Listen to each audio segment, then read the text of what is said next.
ხო და ეხლა იცოდე რომ აი რომოვა რა მარტო საქმეზე დაუწყე ლაპარაკი. რა საქმეზე თერ?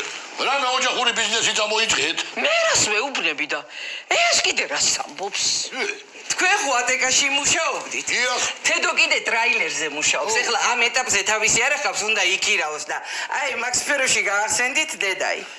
ხო. ძალიანაც კარგია თუ რომელიმე სფეროში გავახსენდი. მარას ვიზამ კაცო. მოვდგები, დავტრიალდები. დაატრიალდები თორე შენც ეხლა ბუხი არ დააყენო. აი მოვიდეს ჯერა რაღაცა მანქანის სანახავად წავიდა და ხო და იცოდე რომოვა ბალღია რა ზედმეტი არაფერი არ გავიგო. აი ბალღი არ დამისტრესო აქა. ხო, მაგრამ მაინც და მაინც თავი თუ ვერ შევიკავე კაცო. აი მე მეცვე შევიკავებ ხარსა და მეორეთა დაგწევ თოფსა. გაიგე? რა სამობ ადამიანო, ბარო. ეცხალი აღარ ამშვენის გენათვალე. მაინც უფრო მაგარი მამიტანი უფრო თორე. რა დამიყოლა კაცო ამ ქალის სიყვარულმა აღარია მიდრე. მე რა სამობს კაცო ესა? უარ მოსულა ბიჭი რა უკრა ჯერ ცოტა ხანი მაიტმინე კაცო.